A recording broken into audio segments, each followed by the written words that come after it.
Welcome, chess kids, back to YouTube land, and today FunMaster Mike is a little embarrassed, but I am going to show you what might be my worst chess game of all time. Now, I played well up until a point. I'm going to call it embarrassing because I managed to lose an unlosable position. Now, did I hang some pieces when I was 7 years old? You bet I did. That's part of growing up, part of being a kid.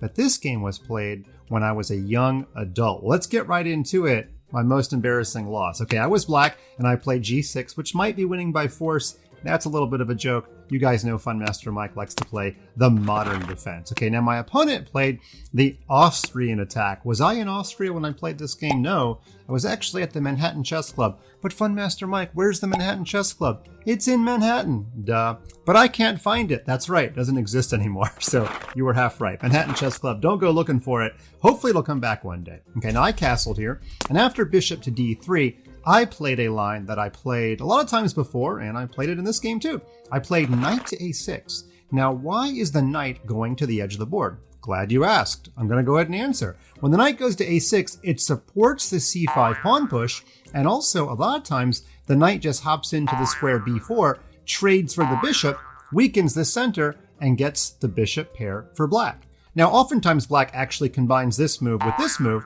and then when your knight's on b4 and your bishop's on g4, the white queen's a little bit overworked, trying to guard the knight and the bishop and the pawn on c2. So those are the two big ideas. Plus, if my knight had come to a square like c6, it might have just gotten kicked, right? So the knight, makes a little bed for himself, a cozy little bed on the side of the board.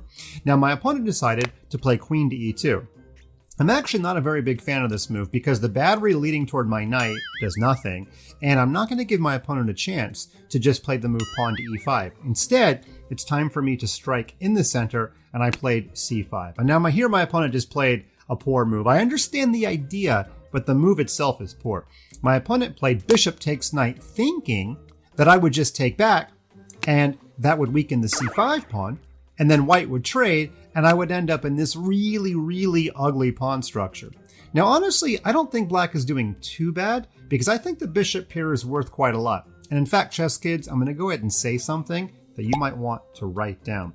When you're starting out in chess, you probably overvalue the importance of doubled pawns and you undervalue the importance of the bishop pair. It's kind of like when you're growing up, you undervalue a good night's sleep.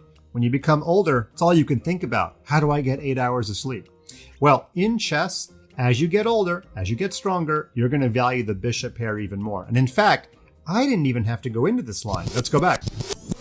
Instead of capturing the bishop back, I can play an in-between move, an intermezzo, a Zwischenzug. Yes, we have a video on all of those subjects. All of those words mean the same thing, which means we have one video on all three words. And I played the in-between move, pawn takes pawn. Now, white has two pieces hanging. Obviously, it's against the rules in chess to move the knight and move the bishop. Now, my opponent should probably just go ahead and take.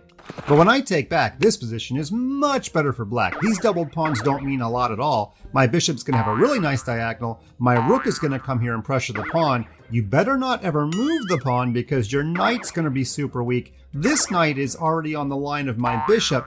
If you castle, my queen is going to land on b6 and pin your knight to your king. It's just so much fun for black to play this exact position. All right, moving on. My opponent tried to complicate things a little bit and played the move pawn to e5.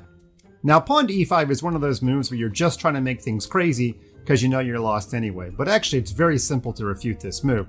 I took a knight, my opponent took a knight, and now I just took back. And I'm still threatening two things, the bishop and this pawn. And of course, if I take the pawn, I make a fork. So my opponent really can't allow my bishop to come alive. My opponent played b3, and then I took. Let's take a little time out here. Black is up 2 pawns. Black has the bishop pair. Black has the safer king. And black, that being me, I was a chess master when I played this game. I was playing somebody rated 2,000, which is not bad, but I was like 2350. So I've got 350 extra rating points, all of these advantages in the game. However, I managed to lose this game. Can't believe it. I really don't know how. In fact, that's truthful. I didn't write down all the moves of the game. So here's the remainder of the game. My opponent played bishop e3, so if he castled kingside, I wouldn't be able to check the king. I simply developed Castles, queen a5. I'm doing fine so far, of course. Now my queen's centralized here. You can see I'm lining up for a checkmate. I don't have to win the game in the middle game with these extra pawns, but queen d5 by itself is not a bad move. Then queen e4, pinning the bishop. My opponent decided to go for a little bit of a counterattack. Not a bad idea. And in this position, after queen to g4, I'm already probably winning some more material. The rook is not exactly pinned, but if it moves, I can at least get the queens off the board. Now, my opponent tried this very tricky idea. In fact, we're almost at the end of what I wrote down in this game. My opponent played rook takes f7, with the idea that if I take the queen, white will at least get one pawn back by playing an in-between move of his own. Rook takes rook, I take back, knight takes, and white has at least recovered one of the two pawns. However, I saw this move coming, and I decided to play the completely accurate bishop takes h2. Check, and if the king takes, then I save my queen with check, and I win the rook. Now I've got some sad news for you. This is the end of what I wrote down in the game. And the game was played about 20 years ago, so I truthfully do not know how I lost this position. But it's an unbelievable attack. I'm already up material. As I said, I was a stronger player. Let's go through some lines. I already told you what would happen if king takes bishop. If the king moves this way, then I can play rook takes rook with check and then move my queen anywhere. And if the king goes this way, there's actually several ways to win. You could even put your queen on a square like h3, but you could also play bishop takes check, because if the queen takes, then I take this one with check, and you can't play rook back because my rook comes all the way up and takes your rook.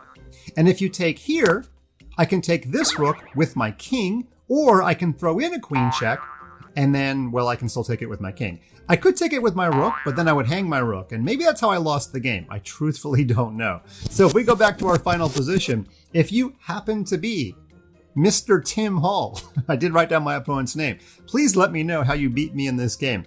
I'm embarrassed. Now, not for you. You did the right thing. You made a comeback in a losing position by making the game a little bit crazy. That sounds a lot like my video, What to Do When You're Losing. It's like Tim Hall used my video against me, even though my video didn't exist back then.